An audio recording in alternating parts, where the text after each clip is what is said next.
السلام عليكم. النهاردة اليوم الرابع لدورة الكتاكيت معايا في الصيف. النهاردة الصبح حطيت مضاد حيوي. في ناس كتير بتتلخبط ازاي انت حطيت النهاردة كمان مضاد حيوي، مش امبارح كان 3 ايام. لا، احنا لو تفتكروا اول يوم حطينا بالليل، فاحنا لازم نكمل ال3 ايام كاملين علشان الكتكوت يستفاد من المضاد الحيوي ويقتل اي فيروس هيجيله. وكمان الحرارة النهاردة كانت الصبح عالية قوي، والفراخ كنت حاساهم حرانين شوية، فقمت فصلت لمبة وسبت لمبة تانية علشان التدفئة تكون مناسبة لهم.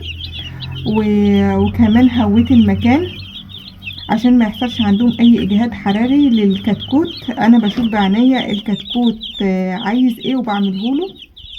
النهاردة مع بعض في رابع يوم هنحط وصفة أعشاب جميلة قوي للكتاكيت، عبارة عن كركم وقرنفل. الكركم بحط نص معلقة على العليقة زي ما انتوا شايفين كده. الكركم دوت بيساعد على قتل السموم اللي في العلف. العلف ده بيبقى فيه نسبة سموم فبيقتلها، وكمان بيدي مناعة للكتكوت، وبيساعد الكبد انه يشتغل كويس. ودلوقتي كمان هنحط القرنفل. القرنفل ده للجهاز الهضمي، ظهر كمان معوي للمعدة وبيفتح الشهية، جميل قوي للشهية بتاعت الكتكوت، بيسحب معايا علف احسن. بحط ربع معلقة بس زي ما انتوا شايفين. واللي مكمل معايا النشا، هنحط نص معلقة نشا زي ما قلنا كده. كل مرة بنحط نشا علشان منع الاسهال، وكمان بيحفز الجهاز الهضمي عندهم. وهنقلبهم كويس ونقدمهم النهاردة. هنقعد الكركم ده معايا من اول النهاردة لاخر اخر يوم معايا في الدورة عشان السموم اللي بتبقى في العلف.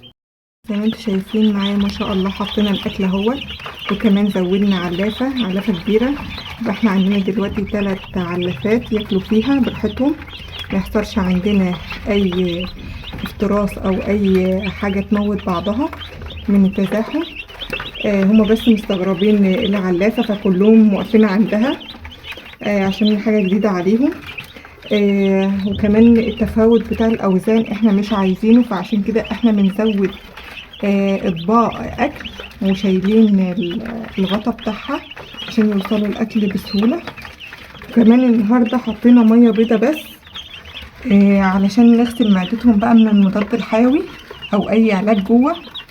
واحنا دلوقتي وصلنا لنهاية الفيديو، ولو عجبك الفيديو دوسوا لايك واشتراك في القناة.